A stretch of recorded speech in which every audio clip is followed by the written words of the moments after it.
2022, in one word, for me has been transition. This year comes at the heels of a very intense anniversary year, so everything was a nod back to where we were in the past 10 years, but where we want to sort of be in the next 5 to 10 years. So it's the big T, the big word, transition.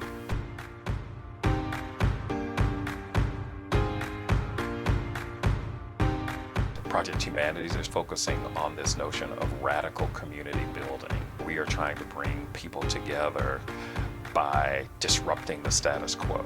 And I don't mean that in any sort of spectacular way, but in these sort of everyday ways where we can give people a space where their souls cannot be broken. It's not our circumstances that define us. It's not what happens to us that defines us. It's that ability to say, you know what, that happened, but that's okay. You're not going to take my joy. You're not going to steal my joy. The average transgender woman of color lifespan is 35 years old. I am one of those few that got to see 50 years old.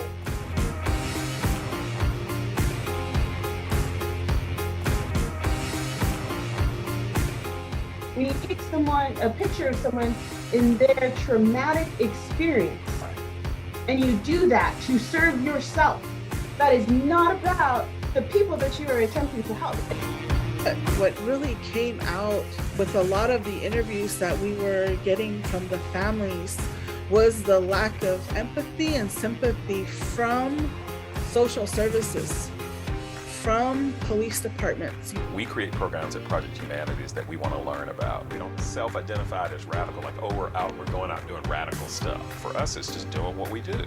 But we understand that because other people aren't doing it, that's what makes it radical. The fact that we will do that. We will have a conversation. We will give research opportunities that undergraduate students can engage in. We decided to go back in person just because we knew that there is a very different kind of experience that one has in person than one has when you're online. And what we've often noticed is that people continue to linger with those conversations. That feels like one of those things that NPR talks about when it says you hear a story in a car and you sit in the car in your driveway until that story is over. I think that's the joy of Project Humanities, is when we see the engagement that people have with the topics and they're asking, what are you doing next? I think the biggest production that we had this year, which I'm most proud of, is the Hacks for Humanity 9th annual event that was done as a hybrid event.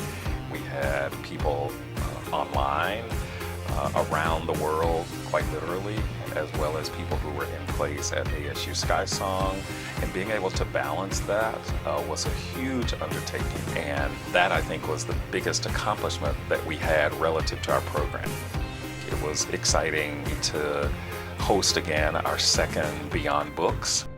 But the reason that there's so much stuff here is because I don't think a lesson just resides in one thing.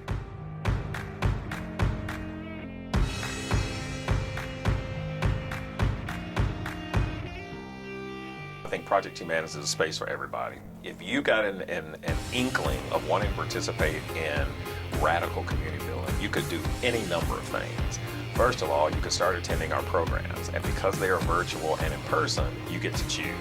And many are doing this. Sign up for our newsletter. Come volunteer with us. Do a deodorant drive, an underwear drive, a sock drive. Take the pledge, the Humanity 101 pledge.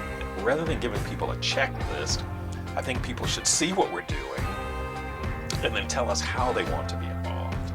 There are all kinds of ways. All you got to do is have the will to do it, and we will find a space for you.